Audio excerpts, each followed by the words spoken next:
meu nome é Bruna e sejam bem-vindos ao Historiadora do Futebol. E aqui a gente vai falar, de história, futebol, esporte e tudo que tem ali no meio. E para começar, nada melhor do que a competição mais querida do Brasil, talvez a mais querida do continente. Ela, a inigualável Libertadores da América. E aí você fala assim, tá, Bruna, tudo bem, Libertadores da América. Mas por onde que a gente começa a falar da história da Libertadores da América? Bem, pra mim a gente tem que começar no começo, que é fazer um breve resumo de quem são os Libertadores da América. Pois bem, Libertadores é o nome que foi dado às principais lideranças dos processos de independência da América Latina. Os dois nomes mais famosos dessa lista são José de San Martín e o Simão Bolívar, que inclusive deu o nome dele aí a um país, que é a Bolívia, que é um dos países da longa lista que ele ajudou a conquistar a sua independência. E o nome Libertadores também vem em contraposição com um atributo, o nome que é dado aos invasores, aos colonizadores, que foram os conquistadores. Então, conquistadores, não. Libertadores, sim, já é uma galera que a gente gosta mais. E aí a gente entra realmente na competição em si. O futebol chegou na América Latina ali no finalzinho do século XIX e no comecinho do século XX, mas começou a se desenvolver mesmo durante o século XX.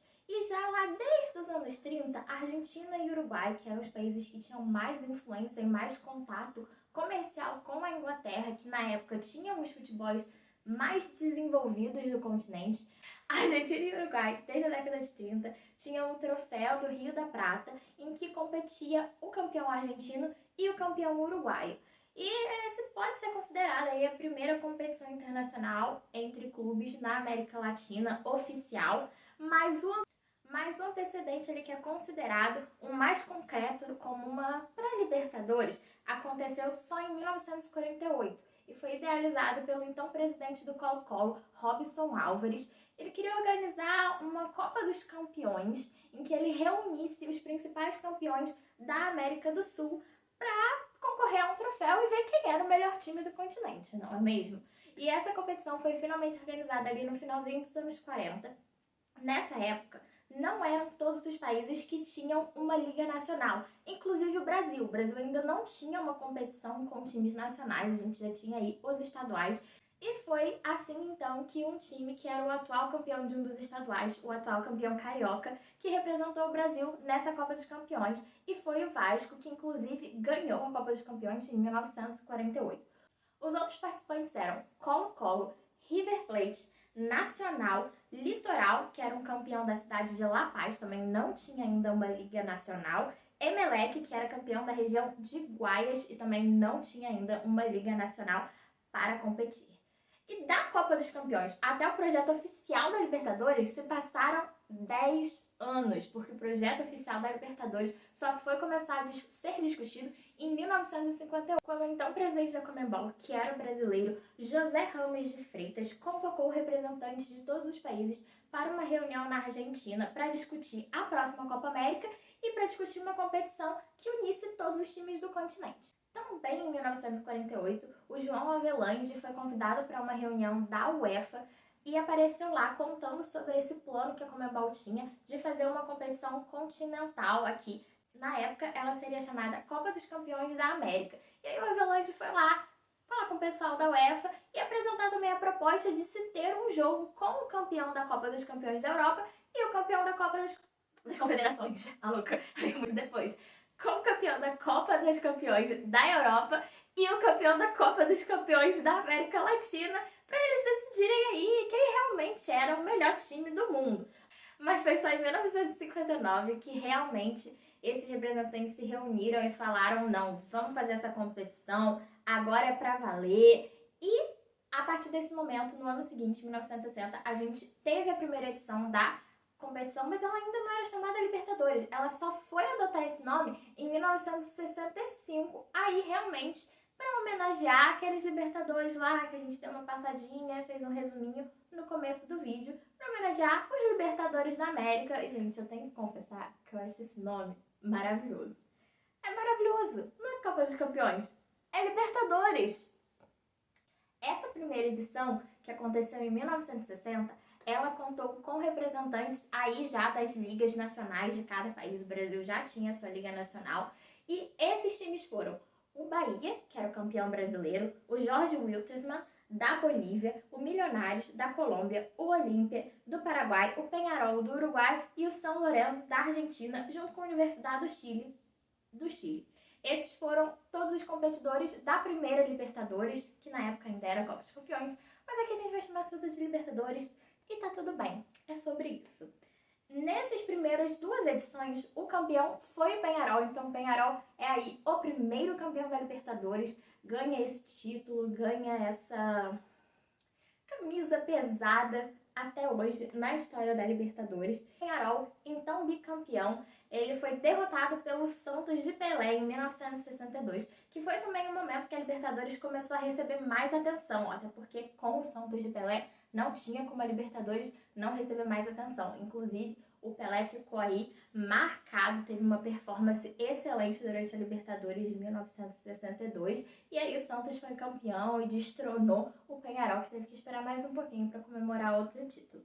Já na década de 70, a gente teve o primeiro domínio argentino. Só 3 vezes durante toda a década de 70 não foi um time argentino que ergueu a taça da Libertadores. Durante a década de 70 que a gente teve o tetracampeonato do Independente, os primeiros títulos do Boca. Mas a gente não quer falar muito de argentino só, então vamos falar dos 3 outros times que foram campeões na década de 70, que foram o Nacional do Uruguai, o Cruzeiro, sim, o Cruzeiro, o nosso Cruzeiro, e o Olímpia. Então esses times conseguiram aí destronar os argentinos durante 3 anos nessa década. Já a década de 80 foi um pouquinho mais variada, a gente ainda teve muitos argentinos campeões, mas a gente teve aí alguns títulos inéditos para o Brasil, como o do Flamengo e o do Grêmio. A gente teve o primeiro título para um time do Pacífico, né, da América Latina, lá do outro lado, não aqui do lado do Atlântico, que foi para o Atlético Nacional da Colômbia, e a gente teve o último título do Peñarol, porque o Peñarol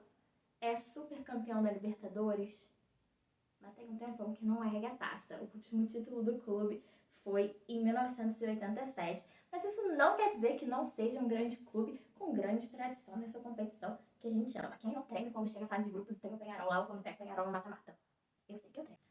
Já a década de 90 viu aí novas vitórias brasileiras. Teve um período que o título praticamente não saiu do Brasil. A gente teve o bicampeonato do São Paulo, a gente teve a vitória do Vasco, do Cruzeiro, do Palmeiras. Era um show dos brasileiros na competição. E foi também durante a década de 90 que a Libertadores se firmou não só como uma competição esportiva, mas como um produto, né, de futebol para as pessoas consumirem, para os torcedores consumirem. E foi quando a Libertadores teve o seu primeiro grande patrocinador, que foi a Toyota, a partir de 1998.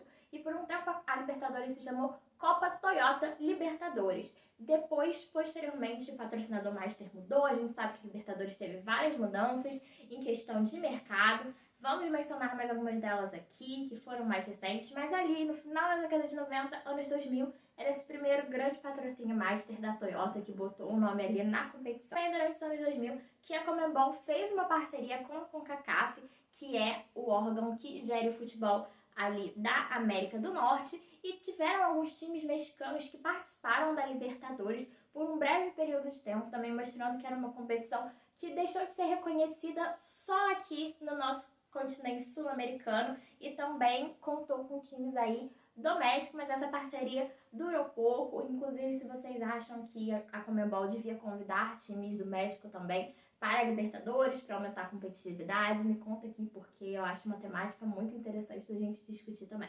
Então, de certa forma, os anos 2000 consolidaram o prestígio da Libertadores, e foram também os anos que a gente teve aí os últimos campeões considerados as grandes zebras. A gente teve o Once Caldas, que ganhou do supercampeão Boca Juniors em 2004, e a gente teve a LDU, que ganhou do Fluminense em 2008.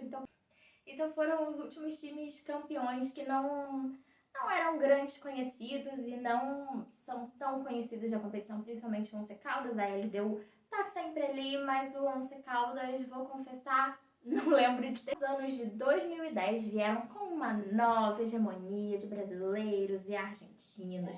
E vários anos o título ficou residindo aqui no Brasil. A gente teve Internacional, Santos, Corinthians e Atlético Mineiro campeões em sequência. Então, de 2010 a 2013, o título ficou aqui no Brasil, não saiu do nosso país. Depois a gente teve aí uma grande década para o River Plate, que foi bicampeão durante os anos de 2010 e se colocou assim como uma superpotência da Libertadores.